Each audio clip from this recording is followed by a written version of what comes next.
The 1960s. It was a decade of rebellion, of protest, a time when a generation of young Americans rose up to challenge the world they were inheriting. They questioned war, segregation, and the very meaning of the American dream. But as their voices grew louder, a hidden force was listening. This isn't a conspiracy theory.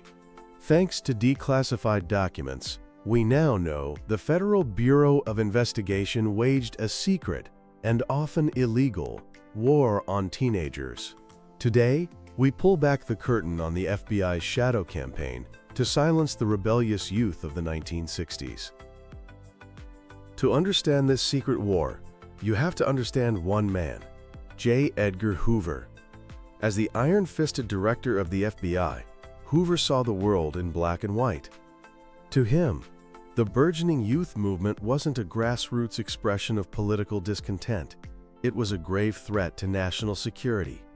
Fueled by a deep-seated fear of communism and social change, Hoover's FBI saw a communist outside agitator behind every protest sign. In a 1970 open letter to college students, Hoover drew a line in the sand.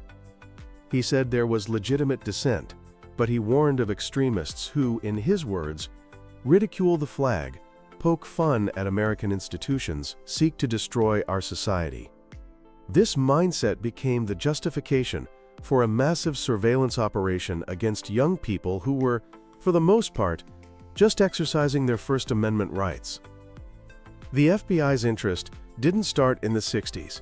They were already suspicious of rock and roll in the 50s. But the political awakening of the 60s, driven by the Civil Rights Movement and the Vietnam War, turned that simmering concern into a full-blown operation. The sheer scope of this surveillance is staggering. Freedom of Information Act requests have revealed that between 1961 and 1976, the FBI was actively monitoring at least 109 independent high school student groups. They kept tabs on 60 different underground school newspapers. They documented over 200 school protests and incidents of so-called campus violence. And historians are convinced these numbers are a significant undercount. This wasn't just happening in New York or San Francisco. The FBI's watchdogs were in the suburbs, in rural communities, demonstrating just how pervasive their paranoia and their reach had become. The FBI was building a secret library of dissent, and its main subjects were American teenagers.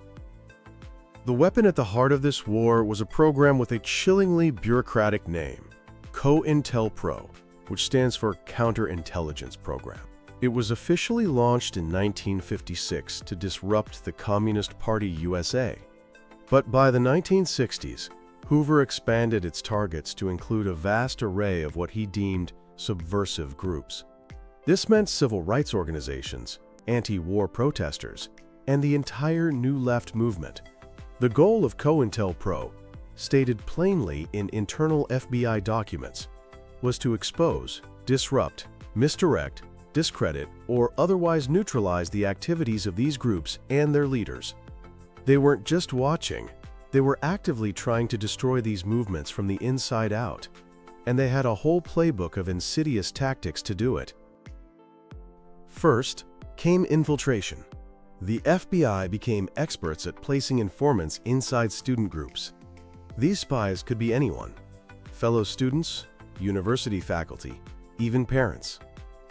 Their job was to gather intelligence on meetings, plans, and membership lists. But it often went further than that. Some informants acted as agent provocateurs, actively encouraging the group to commit illegal or violent acts. This served a dual purpose. It made the group look bad in the public eye, and it gave law enforcement a perfect pretext to swoop in and make arrests. Think about that. The FBI was, in some cases, creating the very crimes it was supposedly trying to prevent. Declassified files from just one area, Montgomery County, Maryland, show the FBI had informants inside public high schools, keeping tabs on students as young as 14. Next on the list was psychological warfare. The Bureau launched campaigns designed to sow paranoia and chaos within activist circles. They planted false stories in the media to discredit leaders. They sent anonymous letters filled with inflammatory lies to activists, their friends, and their families, hoping to create infighting and distrust. One internal FBI memo gave a shockingly clear directive to its agents. It advised them to enhance the paranoia. Get the point across. There is an FBI agent behind every mailbox. The goal was to make activists feel like they were constantly being watched, to make them question everyone around them, even their closest friends. It was a strategy designed to make the movement implode under the weight of its own fear. When spying from a distance wasn't enough, the FBI resorted to black bag jobs. This was the Bureau's slang for illegal, warrantless break-ins. Agents would secretly enter the offices of activist organizations, student unions, and newspaper publishers. They would photograph or steal membership lists, financial records, donor information, and any other sensitive documents they could find. This stolen intelligence was then funneled back into the COINTELPRO machine, used to identify new targets for harassment or to create more psychological warfare campaigns. These were not the actions of a law enforcement agency. They were the tactics of a secret police force operating outside the bounds of the Constitution. The FBI also engaged in relentless, direct harassment. Local police, often working hand in hand with the Bureau, would subject young activists to a constant barrage of intimidation. This included overt surveillance, like agents conspicuously photographing and filming protesters at rallies. But the tactics could be more subtle and destructive. Agents would contact the employers of activists to inform them of their employees' political activities, often leading to people getting fired. Students were targeted with false arrests and baseless criminal charges, forcing them to spend time and money fighting legal battles for things they didn't do. The message was clear: step out of line, and we will ruin your life. Perhaps the most chilling tactic of all was how the FBI exploited the generation gap. They weaponized the anxieties of parents who were worried about their children's involvement in the counterculture. Declassified records show that some parents, terrified that their kids were being brainwashed by outside agitators, willingly collaborated with the FBI. They became informants on their own children. In one case, a former FBI stenographer wrote to Hoover, terrified about her 17-year-old son's involvement in a student union. The Bureau immediately saw an opportunity and attempted to develop her as a source. In another instance, a father, who was a member of the ultra-conservative John Birch Society, sent his own son to a student group meeting to act as a spy, and then dutifully reported his findings back to the FBI. The Bureau was actively turning family members against one another, breaking the most fundamental bonds of trust to serve its political agenda. So who exactly was in the FBI's crosshairs? The net was cast incredibly wide. A primary target was the Students for a Democratic Society, or SDS. As one of the most prominent student organizations of the era, the SDS was an obsession for Hoover. He saw their calls for participatory democracy as a direct threat. He once characterized its members as embittered, vociferous revolutionaries. The Bureau's efforts to disrupt the SDS were relentless and were a major factor in the organization's eventual collapse. The FBI also went after the burgeoning high school underground press. These small, mimeographed newspapers gave a voice to student dissent, and the Bureau couldn't stand it.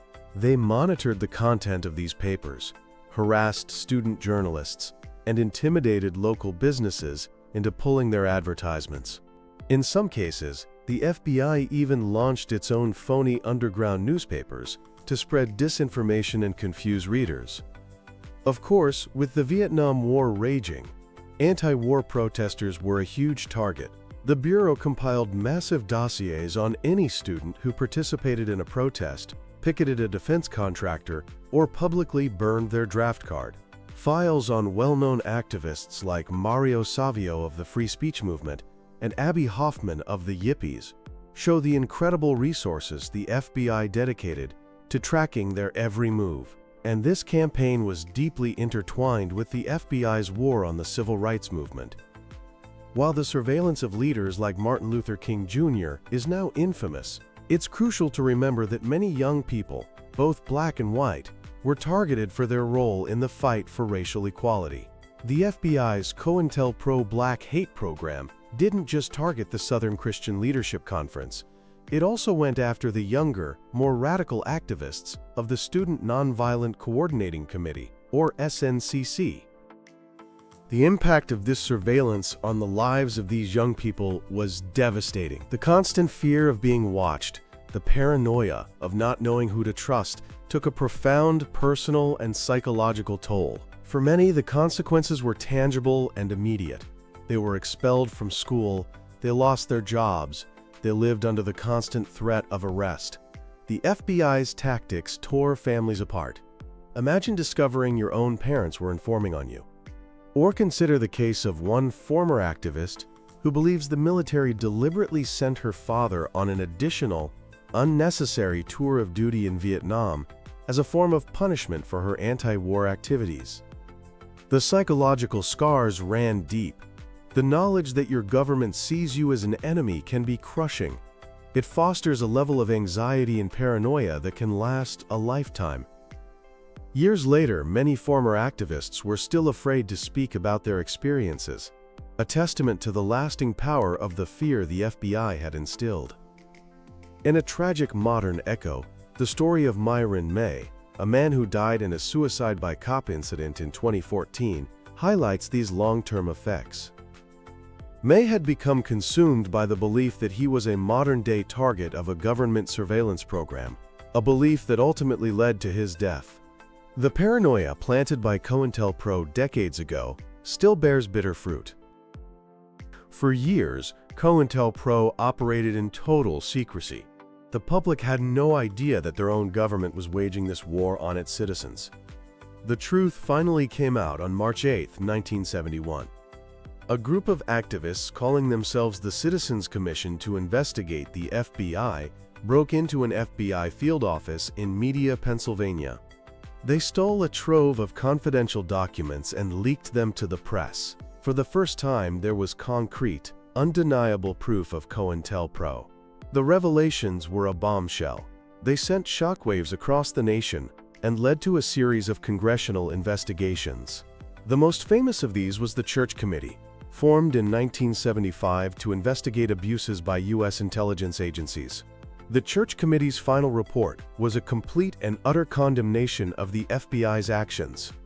It concluded that COINTELPRO was, and I quote, a sophisticated vigilante program aimed squarely at preventing the exercise of First Amendment rights of speech and association. The investigation laid bare the FBI's illegal wiretaps, burglaries, and use of agent provocateurs. It proved, beyond a shadow of a doubt, that the Bureau had targeted thousands of Americans based on nothing more than their political beliefs. In the wake of the Church Committee's report, some reforms were put in place to try and curb the FBI's domestic surveillance powers. But the legacy of COINTELPRO casts a very long shadow. It serves as one of the starkest reminders in American history of the dangers of unchecked government power and the terrifying potential for a national security apparatus to be turned against its own people. The declassified story of the FBI's war on 1960s teenagers is more than just a shocking history lesson. In an age of ubiquitous digital surveillance, where our every click, message, and location can be tracked, the story of COINTELPRO is a powerful, urgent, cautionary tale.